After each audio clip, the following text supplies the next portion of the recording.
Hey guys, Vyansh and welcome back to another episode of football daily. और आज के episode में सबसे पहले बात करते हैं थोड़ी कंट्रोवर्सी से। भाई हाल ही में देखो, क्रिस्टियानो रोनाल्डो ने मिस्टर बीस्ट के साथ आई थिंक एक सीरीज ऑफ एपिसोड यहाँ पर निकाले अपने चैनल पे, और काफ़ी सारे मैं कहूँगा कि यहाँ पर रीसेंट टाइम्स में Cristiano Ronaldo mister beast particularly Ronaldo के चैनल के लिए काफ़ी सही जा रहा है, क्योंकि व्यूज़ यहाँ पर ऑफकोर्स लोग बात कर रहे हैं। लेकिन हाल ही में जो रीसेंट लेटेस्ट वीडियो आई है उसमें रोनाल्डो ने एक अलग ही, मतलब एक ताबड़तोड़ ही यहाँ पर पॉइंट ऑफ रेफरेंस दिया है लोगों को, जिससे और ज़्यादा बात हो रही है। और ये जो मैं सेक्शन बोल रहा हूँ ना, इससे तुम समझ सकते हो कि मेरा ओपिनियन किस तरीके से लाया करता है। अब यहाँ पर मामला सिर्फ इतना सा है कि एक पेनल्टी चैलेंज हो रहा था, और वहाँ पर मिस्टर बीस्ट के क्रू में से किसी ने यहाँ पर शायद से ये चीज़ बोल दी थी कि लियोनेल मेसी इज़ द गोट, ऐसा मानते हैं मिस्टर बीस्ट, ऐसा रोनाल्डो को बता रहे थे। और उसका एक पॉइंट ऑफ रेफरेंस आता है, एक टाइम स्टैम्प 5 मिनट लगभग कुछ सेकेंड पे, जहाँ पर क्रिस्टियानो रोनाल्डो काफ़ी ह्यूमरस वे में उसको मॉकिंगली भी कुछ कह रहे हैं, तो काफ़ी लोग मजाकिया भी कह रहे हैं, काफ़ी लोग उसको छुपा रुस्तम टॉन्टिंग वे में भी कह रहे हैं। But in any ways Cristiano Ronaldo ने ये कहा कि भाई who is saying Lionel Messi is better than me. और ये एक लाइन बहुत है लोगों के लिए कंट्रोवर्सी क्रिएट करने के लिए, या फिर इस पर बात करने के लिए। अब आई थिंक काफ़ी सारे लोग इस पर, ऑफकोर्स कुछ लोग रोनाल्डो को सपोर्ट में हैं कि ऑफकोर्स रोनाल्डो ने यहाँ पर वो हेजमनी तोड़ दिया और मेसी को वो दिखा दिया। मतलब वही दो एक्सट्रीमिस्ट ग्रुप, वही मेसी वाले जो कह रहे हैं, वो कह रहे हैं कि भाई रोनाल्डो अपने दिमाग से मेसी को नहीं निकाल पा रहा, ये वो है। एंड आई डू लाइक कि भाई तुम्हारा इसके रिगार्डिंग कमेंट सेक्शन में बताना कि तुम्हारा इसके रिगार्डिंग क्या ओपिनियन है, बिकॉज ऑफ कोर्स मेरे को लगता है कि दोनों एक्सट्रीम एंड को पकड़ने से ज़्यादा बढ़िया है कि आई थिंक एक लॉजिकल ओपिनियन हो इस चीज़ पे। ज़रूरी भी नहीं है कि ओपिनियन होना ही चाहिए इस चीज़ पे। देखो मेरा ओपिनियन बस, because being a Ronaldo fan, I think मेरा ओपिनियन इस पे इतना है कि मैं हमेशा से, जब भी रोनाल्डो और मेसी को लेकर कंट्रोवर्सी होती है, मैं हमेशा से ये चीज़ करता हूँ, इट्स अवॉइडेबल। ये चीज़ अवॉइड की जा सकती थी। ऑफकोर्स इस चीज़ को जस्टिफाई क्रिस्टियानो रोनाल्डो खुद कभी आके नहीं कहेगा कि वो क्या मीन करता था। But again the point is ना कि रोनाल्डो अगर इस चीज़ को आगे कभी जस्टिफाई नहीं करेगा कि उसने उस चीज़ को किस टोन में और किस पर्सपेक्टिव से कहा था, इसका मतलब उसकी टीम या जिसने भी इस चीज़ को क्लियर हेड दिया है कि हाँ भाई रोनाल्डो के वीडियो में ये चीज़ जाएगा, स्पेसिफिकली एक सेक्शन, एक पूरी लाइन जिसमें लियोनेल मेसी का नाम, you don't hear Lionel Messi का नाम from Ronaldo everyday, and you don't उसका वाइस वर्सा भी नहीं होता। मेसी के मुंह से भी आप कभी क्रिस्टियानो रोनाल्डो का नाम नहीं सुनते। ये दो बिल्कुल जायंट्स हैं, दिस इज कॉन्ग और गॉडजिला। मेरे को लगता है कि I think it served it's purpose. Ronaldo आके इस चीज़ को जस्टिफाई नहीं करेगा, एंड बीइंग अ क्रिएटर या फिर being a social media influencer and be the king of the sports, जो भी इतना बड़ी responsibility, I think it served it's purpose. जिस टीम ने भी इस चीज़ को क्लैरिफाई किया या फिर रोनाल्डो ने पर्टिकुलर इस चीज़ को क्लियर कट किया कि यहाँ पर लोग इस पर बात करें, लोग इस चीज़ के बारे में बात करें, बात करके लोग देखें, कहाँ देखें। So it served it's purpose. I think मेरे को लगता है कि एक PR कह सकते हो आप इस चीज को, या फिर आई बॉल्स लाने के लिए कि हाँ भाई ऑफकोर्स अभी तुम देख लो यहाँ पर रोनाल्डो की इस वीडियो पे बहुत ताबड़तोड़ व्यूज आ रहे हैं। मेरा पॉइंट बस इतना है कि I think it was avoidable because it includes Lionel Messi and it includes Cristiano Ronaldo. कोई और उसकी वीडियो में ये चीज कहे, it's a different, but Cristiano Ronaldo खुद इस चीज को लियोनेल मेसी के बारे में बोल रहे हैं, it's a different. I mean again it's not that deep bro, come on man. But again जब आप इसको दूसरे एंगल से सोचने की कोशिश करते हो तो आपको ऐसा लगता है कि अवॉइडेबल है यार, कम ऑन, क्या ही जरूरत है भाई, क्या ही जरूरत है, जब आपको पता है कि you are going to be get trolled और इधर you are going to be get saved. Again दो एक्सट्रीम ग्रुप की, nobody is going to discuss it logically. जो मेसी का फैन होगा वो गांड लेने वाला है, जो रोनाल्डो का फैन होगा वो भाई की गांड लेंगे। तो बट बीच में लॉजिकल ओपिनियन बहुत ही कम लोग देंगे, और मेरा यहीं बीच में लाई करता है। मेरे को लगता है, मैंने तुमको बहुत क्लियर कट कह दिया, मेरे को लगता है कि it served it's purpose. Eyeballs चाहिए थी और आई थिंक इसलिए यहाँ पर बोला गया है और उसने पर्पस सर्व कर दिया। However it was avoidable. मेरे को लगता है कि यहाँ पर ये ओपन एंड में ना, आई थिंक इसका बिल्कुल सेम इंपॉर्टेंस आप कह सकते हो कि रोनाल्डो किसी कमेंट सेक्शन में जाके जब कमेंट करता है तो इट्स एन ओपन, बिल्कुल ओपन एंड सिचुएशन होती है। यहाँ पर कोई उसका जस्टिफिकेशन नहीं आएगा, कोई कुछ नहीं आएगा, बिकॉज उसका पर्पस ये होता है कि people talk. And I think now because Cristiano Ronaldo पूरे अपनी एक एजेंसी इट्स टीम है और अपने कंपनी की तरह से आप कह सकते हो कि it's a whole new business जहाँ पर Ronaldo as a YouTuber YouTube channel में, तो again it make sense, more and more it make sense. But ठीक है, इसी के साथ अब बात करते हैं थोड़ी सी साला के बारे में। और आई थिंक मोहम्मद साला के लिए बैलन डोर शाउट्स अभी आने चाहिए, और आई थिंक इस पॉइंट ऑफ टाइम पे तो सबसे जोरदार आने चाहिए। आई थिंक आप एक केस लमीन यमाल का बना सकते हो, एक केस आप रफीनिया का बना सकते हो, लेकिन अगर उसके बाद किसी का केस बनेगा, I think first second third अपने हिसाब से देख लेना, आई थिंक इट्स मोहम्मद साला। साला ने दिसंबर से पहले आई थिंक प्रीमियर लीग में पहला ऐसा प्लेयर बना हिस्ट्री में जिसने क्रिसमस से पहले डबल डिजिट्स में गोल रिकॉर्ड करें और असिस्ट रिकॉर्ड करें।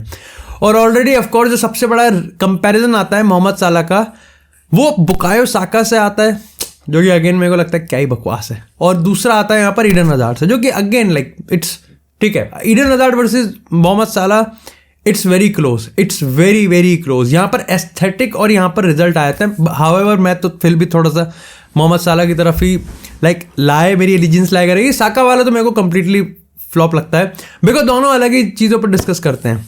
साला ने साका का बेस्ट प्रीमियर लीग आउटपुट जो था वो दिसंबर से पहले कंप्लीट कर दिया, लाइक उसको ओवरथ्रो कर दिया। बट काफ़ी लोग साका के डिफेंस में आते हैं कि 23 साल में साला कहाँ था, which is kind of good. I think कहना वो ये चाहते हैं कि साला को मैच्योर होने में, साला का प्राइम आने में बहुत टाइम लगा, तो साका से कंपेयर क्यों कर रहे हो, जेन्युइनली क्यों कंपेयर कर रहे हो, देयर इज नो कंपैरिजन। साला की इस परफॉर्मेंस के बाद तो भाई डेफिनेटली यहाँ पर इस पॉइंट ऑफ टाइम पे आई डोंट थिंक यहाँ पर रफीनिया, लमीन यमाल या विनीसियस जूनियर के अलावा इस समय कोई भी एक ऐसा प्लेयर है। I think Harry Kane is a good shout जो कि साला को इस समय कंटेस्ट कर सकता है। भाई लिवरपूल में अगर आप इस समय साला को देखोगे ना, सो आई थिंक आर्ने स्लॉट ने सबसे बड़ा काम किया वो ये है कि साला को उसने मेन मैन बना दिया। उसने साला की जो सबसे मतलब इट्स नॉट छुपी हुई, बिकॉज ऑफकोर्स जो आदमी 200 से ज़्यादा गोल मार दे प्रीमियर लीग में, वो कैसे वो छुपी हुई नहीं, बट अगेन सबसे बड़ा वेपन उसने लिवरपूल का साला की शूटिंग एबिलिटी को ही बनाया। ही सेड कि साला असिस्ट तो बनाता ही बनाता है भाई, साला क्रिएट भी करता है, साला एक आउटलेट भी देता है, लेकिन अगर डार्विन नूनेज वो काम नहीं कर सकता, अगर लुइस डियास वो काम नहीं कर सकता, अगर डिएगो जोटा वो काम नहीं कर सकता, तो साला में वो कैपेबिलिटी है कि वो ना ही सिर्फ क्रिएट करे बल्कि वो फिनिश भी कर सकता है। एंड साला is doing it beautifully and I think Liverpool को इसके पूरे फल मिल रहे हैं। भाई साला 32 is I think mature enough, और अभी उसके फिजिकल लेवल्स की बात करूँ ना, I think it's in is prime. वो डाउन नहीं जा रहे, बहुत अच्छा मस्त मिलने वाला है। अगर एक आधी ट्रॉफी लिवरपूल ने उठा ली तो आप देख सकते हो यहाँ पर साला को प्लेयर ऑफ द ईयर, और अगर वो Premier League player of the year जीत गया तो और वहां पर भी रिकॉर्ड बना रहे हैं। तो साला इज डेफिनेटली गुड। इसी के साथ बात करते थोड़ी सी बार्सिलोना से। सो हाल ही में स्पेनिश रिपोर्ट्स में आया है कि हांसी फ्लिक के पास पूरा कॉन्फिडेंस है बार्सिलोना का। क्यों नहीं होना चाहिए? आई मीन लाइक ये बात तय है, ये बात सही हुई है फैक्चुअली कि पिछले एक महीने में बार्सिलोना ने 15-16 पॉइंट्स ड्रॉप कर दिए हैं। एंड इट्स अ लिटिल, मैंने अपने एपिसोड में भी कहा था कि एथलेटिको मैड्रिड वाला जो मैच है, अगर वहां पर बार्सा फंबल करती है, सो क्राइसिस हो सकता है, आ सकता है, क्राइसिस पे बात कर सकते हैं। और मेरे को लगता है कि yes there is a crisis, but उसका प्रॉब्लम हांसी फ्लिक नहीं है। हो सकता है कि यहाँ पर कलेक्टिव में आप थोड़ा सा ब्लेम हांसी फ्लिक के पाले में भी डाल दो, लेकिन ultimately why should Hansi Flick get the stick भाई? It is the players. Hansi Flick ने थोड़ी लेवेंडोव्स्की के पैरों में मेहंदी लगा दी है, हांसी फ्लिक ने थोड़ी लमीन यमाल को यहाँ पर इंजर्ड कर दिया है, हांसी फ्लिक ने सिस्टम ट्विक नहीं किया, that's a share of his blame. लेकिन हांसी फ्लिक ने थोड़ी कहा कि फ्रैंकी डियोंग आके यहाँ पर कैमियो नहीं देगा। अगेन फ्रैंकी डियोंग पर बात करनी पड़ेगी, क्योंकि हांसी फ्लिक को मेरे को लगता है कि यहाँ पर फ्रैंकी डियोंग अपने प्रोजेक्ट का एक बहुत ही की पजल मानता है। I could be wrong, but मेरे को लगता है कि अगर यहाँ पर एरिक गार्सिया को आगे डाला जा रहा है, जो कि 24 घंटे के बाद ये रिपोर्ट आ गई कि 2025 में अंसु फाटी और एरिक गार्सिया दोनों परमानेंटली बिकेंगे। फ्रैंकी डियोंग बेंच पे बैठा हुआ है, हाईएस्ट अर्नर है, लेकिन उसके अलावा यहाँ पर एरिक गार्सिया को भेज दिया, भाई बैठे ही रह गए। तो I don't think Frenkie de Jong has a good future, उसके हिंट्स तो नहीं मिल रहे। हांसी फ्लिक को चेंजेस तो लाने पड़ेंगे, लेकिन मेरे को लगता है कि हांसी फ्लिक के रिगार्डिंग ये रिपोर्ट, चाहे कॉन्फिडेंस में क्यों ना हो, चाहे ये रिपोर्ट उसके बारे की तारीफ ही क्यों ना कर रही हो, कि पूरा कॉन्फिडेंस है, अंधाधुन प्यार है यहाँ पर लपोर्ता को, बट इट स्टिल शोज कि भाई किस तरीके से यहाँ पर चीजें पलट सकती हैं। जहां ट्रेबल, जहां सैक्स टूपल, जहां ऑक्टोपस टूपल, ये सब की जहां बात हो रही थी, वहीं पर अब ये बात भी आ रही है कि भाई हांसी फ्लिक तो क्राइसिस में है, और हांसी फ्लिक तो कहीं ना कहीं सैक होने की बात हो रही है, लेकिन हांसी फ्लिक पे पूरा कॉन्फिडेंस है। भैया बताता है कि स्पेनिश मीडिया या फिर ओवरऑल आज की अगर फुटबॉल डायनामिज्म की बात करें तो कितनी जल्दी पलट सकता है। आपको लगभग सिर्फ 1.5 महीने चाहिए, सिर्फ 1.5 महीने चाहिए, और आपकी पूरी जॉब खतरे में आ सकती है। I still think Barcelona are in a mini crisis, क्योंकि ऑफकोर्स देखो बॉटल तो उन्होंने किया है, पार्शियल बॉटल किया, लेकिन हमें ये भी समझना चाहिए कि देर आर सम की एलिमेंट्स जो कि बार्सिलोना स्ट्रगल कर रही है, अगर वो वापस से आ जाए तो खोया तो उन्होंने भी कुछ नहीं है भाई, ठीक है। आप इस चीज़ पे क्रिटिसाइज कर सकते हो कि यहाँ पर वो बहुत ही कंफर्टेबल पोजीशन से उन्होंने रेस इंटरेस्टिंग कर दी, फेयर इनफ, बट खोया तो उन्होंने भी कुछ नहीं है। चैंपियंस लीग में अभी भी वो टॉप 8 के लिए क्वालिफाइड है और one of the best performance दे रहे हैं वो चैंपियंस लीग में, गोल्स अभी भी ताबड़ तोड़ मारने का दम रखते हैं। वही मैं कह रहा हूँ ना, क्लिनिकलनेस नहीं है। टीम आज भी अगर किसी का बार्सिलोना के साथ मैच होगा डर जाएगी वो। मेरे को ही लगता है कि आज के टाइम में भी, अभी एक महीने में जो हो रहा है उसके बावजूद भी यहाँ पर कोई ऐसी टीम है जो कि बार्सिलोना के सामने आके ये कह दे कि अपार्ट फ्रॉम लिवरपूल की अगर आप बात करो, या फिर आप थोड़ा थोड़ा बायर्न की बात करो, उन्होंने रिकवर अच्छा किया है, कि यहाँ पर वो बहुत कॉन्फिडेंट है और फेवरेट्स हैं बारसा के अगेंस्ट। तो आई थिंक दैट शोज कि बारसा इस समय हंसी फ्लिक से ज़्यादा अपने प्लेयर्स के ड्रॉप ऑफ पे ज़्यादा वो कर रही है, विदाउट लमीन यमाल भी ऑल्सो। आई थिंक ये भी एक फैक्ट है और स्टार्ट है कि 2024 में बारसा कोई भी लीग गेम नहीं जीती है जहां पर लमीन यमाल ना खेला हो। तो ये भी काफ़ी पॉइंट टू बी नोटेड है माय लॉर्ड। इसी के साथ यहाँ पर बात करते हैं अब थोड़ी सी ट्रांसफर मार्केट की। तो भाई डेफिनेटली यहाँ पर बार्सिलोना इस पॉइंट ऑफ टाइम पे विंटर ट्रांसफर मार्केट में कोई खरीद और बिक्री नहीं करने वाली, विच मेक सेंस, क्योंकि उनका जो सारा फोकस है वो पाओ विक्टर और डैनी ओल्मो के रजिस्ट्रेशन को लेके है। ऐसा बताया गया है कि बार्सिलोना ने एक कोर्ट में अपील करी है कि भाई उनको खेलने दिया जाए। सेम अपील यहाँ पर गावी के लिए भी की थी, जिसका अभी तक रिजल्ट नहीं आया, लेकिन because it's in a process तो गावी खेल पा रहा है अभी। अब वही जज यहाँ पर आने वाले टाइम में ऐसा बताया जा रहा है कि इस फ्राइडे या फिर नेक्स्ट फ्राइडे को बार्सिलोना ला लीगा के बीच इस केस को सेटल करेगा, और अगर सेटल होता है बार्सिलोना के फेवर में तो डैनी ओल्मो रजिस्टर हो जाएगा। क्योंकि असल में बात ये थी कि बार्सिलोना ये मान के चल रहा था कि भाई जो हमारी नाइक के साथ डील होगी उसके चलते हम यहाँ पर डैनी ओल्मो को रजिस्टर कर देंगे।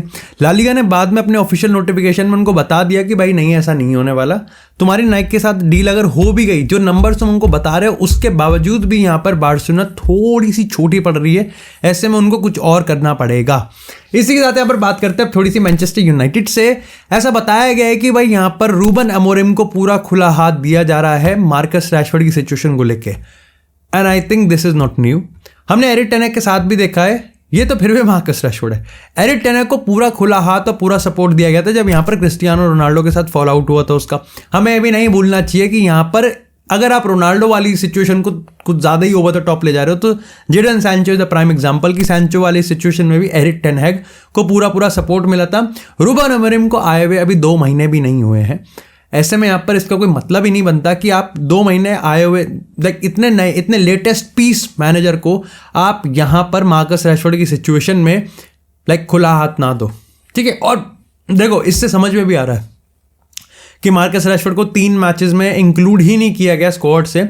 हालांकि ये बताया गया था कि एक मैच में तो उसने बीमारी का ही रीज़न था कि वो इल था और वो मैच लिए प्रिपेयर नहीं था, लेकिन अभी तक ये बताया जा रहा है कि रूबन अमोरिम जहाँ पर काफ़ी कंपोज लग रहा है अपने इंटरव्यूज़ में, वो बता रहा है कि मार्कस रैशफोर्ड को मैं लेके आऊँगा जब उसकी ट्रेनिंग सही होगी और जब मेरे को लगेगा कि वो फिट है। However it's an open situation. Amorim का ये कहना कि ट्रेनिंग में जब वो बेटर होगा तो मैं उसको ले लूँगा, it's a very indefinite situation, कोई डेडलाइन नहीं है। विच इज आई थिंक जितना भी ड्रैग ऑन हो रहा है इस प्रॉब्लम का सोल्यूशन और भी कम होता जा रहा है लाइक जितने भी चांसेस होंगे। अब मेरे को लगता है कि यही मार्कस रैशफोर्ड रिग्रेट कर रहा होगा अभी, अगर उसने सोचा भी होगा कि यहाँ पर उस इंटरव्यू के चलते उसको जो भी पर्पस होगा, मैं फिर भी मान के चल रहा हूँ कि संत आदमी है और वो ये सोच रहा था कि उसको second half of the season में अच्छी अपॉर्चुनिटीज मिलेगी जिसको वो खुले बाहों के साथ लेगा और फिर वो यहाँ पर गोल्स मारेगा। वो यहाँ पर नहीं होता हुआ दिख रहा। खैर मैनचेस्टर सिटी की अगर हम बात करें तो भाई सिटी का एवर्टन के साथ बॉक्सिंग डे पे मैच है। पॉइंट अभी ये है कि पेप गार्डियोला रीसेंट टाइम में खुद मान रहा है और आई थिंक अब सिटी के सर्कल में भी ये चीज़ बहुत ज़्यादा उठ रही है कि पप पागल हो गया है गंजे, भाई खिला ले भाई दूसरों को भी, यार दूसरों को भी खिला। द फैक्ट कि वो इस चीज़ को मानता है कि शायद से यार मैं अनफेयर हो रहा हूँ उन दूसरे प्लेयर्स को जिनको मैं मौका नहीं दे रहा, और फिर भी वो दूसरे गेम में आके यही चीज़ कर रहा है कि भाई खुद ही कह रहा है कि बर्नार्डो सिल्वा और मैं रिको लुइस की बहुत तारीफ करता हूँ कि वो बिना रेस्ट के खेल रहे हैं, गंदा खेल रहे हैं। द पॉइंट तो वही है कि गंदा खेल रहे हैं और तो खिलाया जा रहा है पागल आदमी। But like the point is कि आई थिंक पेप के साथ मैं इसलिए अभी फ्रस्ट्रेट हूँ बिकॉज उसको ही है, of course he is one of the greatest manager, उसको वो आके प्रॉब्लम भी बोलता है। खुद ही बोल देता है कि भाई ये प्रॉब्लम है, ये प्रॉब्लम है, ऐसे ऐसे हो जाएगा। उसका जो सोल्यूशन है ना वो इतना ज़्यादा वेग लगता है। बिकॉज यस, चाहे आप सिटी के फैन हो चाहे फुटबॉल के फैन हो, आपको ये बात माननी पड़ेगी कि मैनचेस्टर सिटी के चूतर तो फट गए अभी, जिस तरीके से प्लेयर इंजर्ड है। अबे भाई बट एक ही चीज़ को 12 आई थिंक जो चीज़ उसने पहले मैच में हारने के बाद कही होगी वही वो अब 2 महीने बाद फिर रपेट रहा है। वही पिछले 12-13 मैचेस में वो 9-10 गेम हार गए, लेकिन आज भी वो हार जाए तो वो वही कहानी करता है कि मेरे को मेरे प्लेयर वापस कर दो।